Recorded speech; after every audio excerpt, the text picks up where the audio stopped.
Ici, j'ai un exercice d'application sur les pourcentages. On nous demande en premier lieu de calculer 50% de 300 euros. 50%, c'est la moitié. Donc ici, on va calculer la moitié de 300 euros. On va donc arriver à 150 euros. Donc on va écrire, au niveau de la rédaction, on doit écrire qu'on a vu que 50%, c'est la moitié. Et ensuite, soit on écrit 300 divisé par 2, 300 divisé par 2 égale 150. Et ensuite, on fait notre phrase réponse. Donc, 50% de 300 euros, bah, c'est égal à 150 euros. Voilà. Je vais même mettre une flèche comme ça parce que j'aime pas mettre 300 euros égale 150 euros, ça me gêne un peu. Donc 50% de 300 euros, c'est la moitié, donc c'est 150 euros et on doit l'expliquer. Donc on écrit qu'ici c'est la moitié, on calcule la moitié et ensuite on fait notre phrase. Ici, on a 25% de 40 kg. 25%, c'est un quart. Donc ici, notre quantité, on va la partager en 4. 40 divisé par 4, ça fait 10. Et donc, on va trouver 10 kg comme résultat. Au niveau de la rédaction, de la présentation, j'écris 25%, c'est le quart. On l'écrit, on l'explique pour savoir ensuite qu'on comprenne d'où sort le calcul que l'on va faire. Donc, puisque c'est le quart, ça veut dire que je partage en 4. Je prends ma quantité 40, je la divise par 4, ça fait 10. Et ensuite, je fais ma phrase réponse. Donc, 25% de 40 kg, c'est 10 kg. Voilà. Troisième, 10%. 10%, c'est 1 dixième. Donc, on va avoir 1 dixième de ça. Donc, on va diviser par 10. 38 divisé par 10, ça va faire 3,8. 3,8 litres. Donc, on écrit 10%, c'est 1 dixième. Ce qui nous permet de prendre notre quantité et de la diviser par 10. On sait pourquoi est-ce qu'on fait ce calcul, parce que on a vu que 10% c'est 1 dixième. On calcule, 38 divisé par 10, ça fait 3,8 et on fait notre phrase réponse. Donc, 10% de 38 litres, c'est 3,8 et on est également en litres. Je continue, 30% de 50 euros. Alors ici, on est un petit peu plus embêté parce que 30%, ça correspond à rien du tout. Alors, on va avoir plusieurs techniques. 30%, c'est 3 fois 10. Donc, on pourra partager en 10 pour avoir les dixièmes et ensuite remultiplier par 3. Moi, ce que je vais faire ici, 30%, je vais écrire que 30%, c'est 30 euros pour un total de 100 euros. J'écris en 30%. J'ai rajouté des euros parce que je vois que dans mon exercice, on est en euros. Sauf qu'ici, moi, je n'ai pas un total de 100 euros, j'ai un total seulement de 50 euros.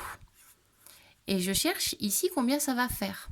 Je vais utiliser les techniques de proportionnalité. Je vois que le prix total ici a été divisé par 2. Donc, le prix qui est ici va être divisé par 2. C'est proportionnel. 30 divisé par 2, ça fait 15. Donc ici, on a 15 euros pour un total de 50 euros. Donc, on peut conclure 30% de 50 euros, et bien ça fait 15 euros. D'accord? On applique un pourcentage. 30%, ça veut dire 30%.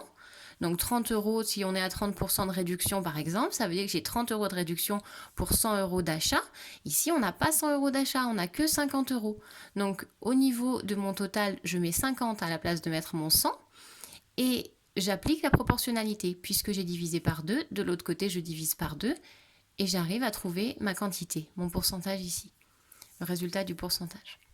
Dans ce cas-là, on a 18% de 200 euros. 18%, c'est pareil, on ne sait pas vraiment quoi en faire de 18%. Donc, je vais définir ce que ça signifie. 18%, ça veut dire 18 pour 100. J'ai juste traduit. Je vais rajouter des euros parce que je vois qu'ici, je suis sur un problème dans lequel on me parle d'euros. Donc 18%, ça veut dire 18 euros pour un total de 100 euros. Moi, je ne suis pas à un total de 100 euros, je suis à un total de 200 euros. Donc ici, je vais écrire 200 euros. Et je cherche à cet endroit-là combien est-ce que ça fait. J'utilise mes techniques de proportionnalité. Le prix total a été multiplié par 2. Donc le prix ici va être multiplié par 2. 18 fois 2, ça fait 36. Donc notre phrase réponse, on va écrire donc 18% de 200 euros. Eh bien ça fait 36 euros. On applique un pourcentage, 18 pour une quantité de 100. Moi, je n'ai pas une quantité de 100, mais une quantité de 200. C'est ce qui est écrit dans l'exercice. Et donc, pour ma quantité de 200, vu que la quantité a été multipliée par 2, ici, je vais multiplier par 2. J'arrive donc à 36 pour 200. Donc, 36 euros ici, qui correspond à 18% de 200. Je continue. Hop, on avait cela.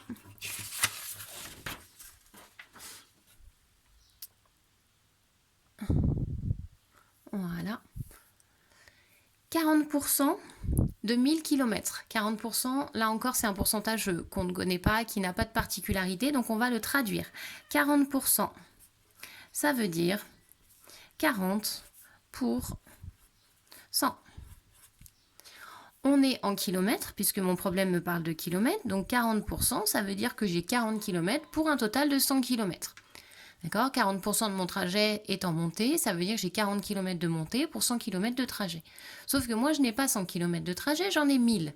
Donc ici, je vais mettre 1000 et je vais utiliser mes techniques de proportionnalité pour trouver combien est-ce qu'il faut écrire ici.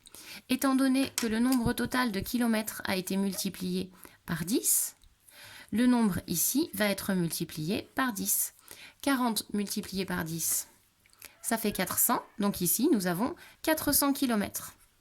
Donc pour notre total de 1000 km, nous avons 400 km qui sont de la montée si on revient par exemple au problème. Donc 40% de 1000 km, eh bien ça fait 400 km. On pense bien à réécrire après quand même une petite phrase pour dire qu'on a compris ce qu'on vient de calculer, qu'on a compris que le nombre qu'on a trouvé ici correspond au pourcentage du nombre qu'on nous demandait. Hein, c'est important. Le 400 km par rapport à 1000, ça veut dire qu'on a trouvé 40% de 1000. Hein. Donc on l'écrit sous cette forme-là, sous la forme de cette phrase. Puisque, étant donné qu'ici on a utilisé la proportionnalité, c'est exactement identique de dire 40% ou 400 pour 1000. Donc 40% de 1000, ça revient à ce nombre-là. Dans le dernier exemple, on a 20% de 60 élèves. Alors 20%, on l'écrit encore une fois, puisqu'on ne l'a pas vu dans les pourcentages particuliers. C'est 20 élèves pour 100 élèves au total. D'accord ? Puisque ici, on est dans un problème qui parle d'élèves, donc je suis à 20 élèves pour 100 élèves. Sauf que je n'ai pas 100 élèves, je n'en ai que 60. Donc je cherche ici, combien est-ce que ça va me faire là, si j'ai un total de 60 élèves. Je vais utiliser les techniques de proportionnalité. Pour passer de 100 à 60, j'ai pas super envie en multiplication. En revanche, je vois que là, pour passer de 20 à 100, j'ai multiplié par 5. 20 fois 5, ça fait 100.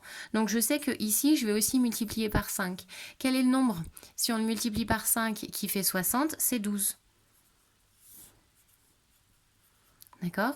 12 fois 5, ça fait 60. Si on n'est pas sûr, si on ne connaît pas, on fait 60, on le divise par 5. On va trouver également 12. On peut le faire à la calculatrice, par exemple.